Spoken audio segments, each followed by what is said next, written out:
Ada satu orang di antara kita mungkin tahajudnya 10 rakaat setiap malam, duhanya 12 rakaat setiap pagi, baca Qur'annya one day one juz, satu hari satu juz, malamnya one night one juz, satu malam satu juz.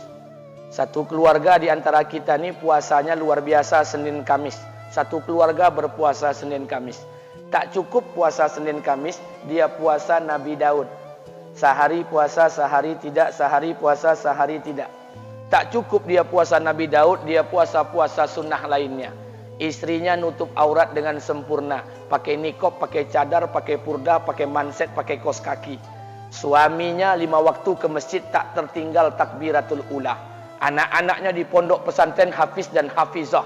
Tiap pagi berinfak, tak pernah menggunjing orang. Quran terjaga, aurat terjaga, tahajud terjaga, 5 waktu terjaga, duha terjaga, Quran terjaga, puasa terjaga. Sempurna satu keluarga nih amalnya. Tapi sudah 8 tahun dia tak tengok ayah ibunya. Sudah bertahun-tahun dia tak nyapa kedua orang tuanya.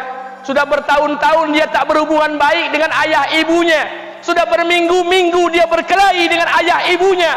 Sudah berhari-hari dia bermusuhan dengan kedua orang tuanya. Maka anak seperti ini, seluruh amal yang mereka kerjakan tertolak di sisi Allah Subhanahu wa taala, tidak akan diterima Allah.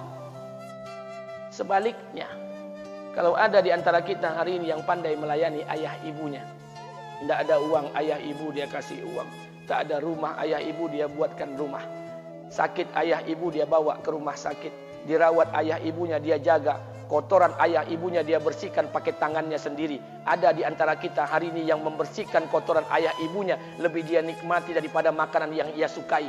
Begitu luar biasanya dia melayani ayah ibunya.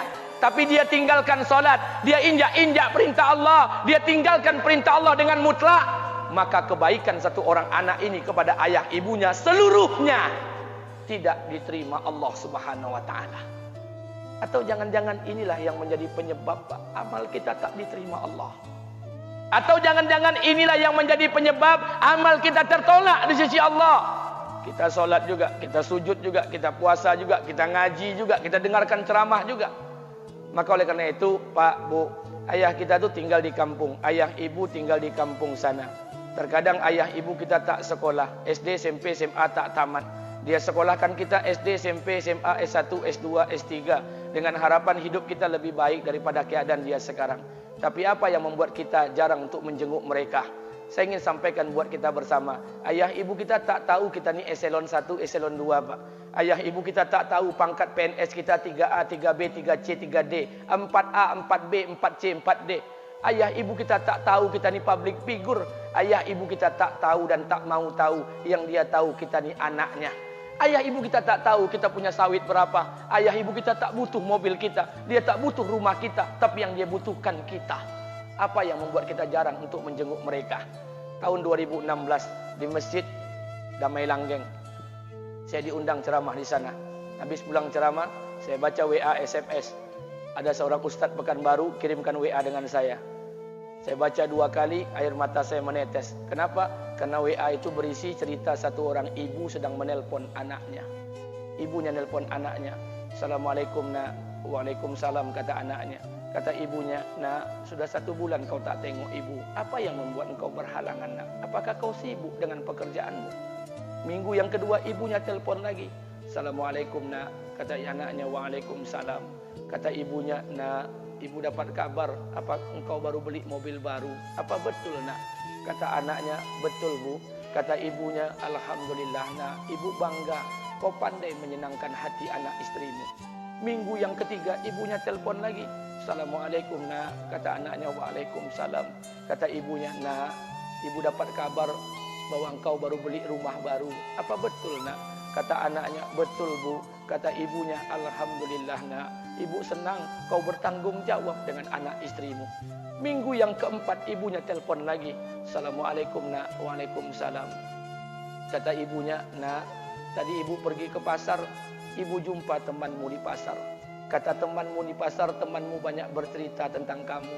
Kata temanmu tadi, kamu baru beli anak anjing seharga 40 juta dari negeri Belanda. Apa betul nak? Kata anaknya, betul. Kata ibunya, nak, dengarkan pesan ibu untuk terakhir kalinya. Apa pesan ibunya? Wahai anakku, engkau pelihara 1 ekor anjing. Kau siapkan harga anjing 40 juta. Kau siapkan rumah untuk anjingmu depan rumahmu. Kau jaga anjingmu pagi, siang, dan sore. Kau mandikan anjingmu pagi, siang, dan sore. Kau kasih makan anjingmu pagi, siang, dan sore. Demi Allah nak, dengarkan pesan ibu untuk terakhir kalinya. Apa kata ibunya? Demi Allah nak, demi Allah. Kalau seandainya Allah menciptakan ibu, kalau seandainya Allah menciptakan ibu untuk yang kedua kali di muka bumi ini nak, demi Allah, ibu tak ingin terlahir sebagai manusia. Ibu ingin lahir sebagai seekor anjing, biar berada depan rumahmu dan melihat wajahmu setiap hari. Ibu kita tak butuh harta kita, Pak. Dia tak butuh uang kita, dia butuh kita. Apa yang membuat kita jarang untuk menjenguk mereka? Pantas hidup kita tidak berkah. Pantas rumah tangga kita tidak sakinah. Karena hubungan dengan ayah ibu kita rusak selama ini. Masih ada kesempatan, masih. Yang jauh telepon, yang dekat kunjungi mereka. Demi Allah, kita butuh keberkahan doa mereka. Yang sudah meninggal, ziarahi kuburnya dan doakan mereka. Imam As-Syafi'i berkata, apa kata Imam As-Syafi'i?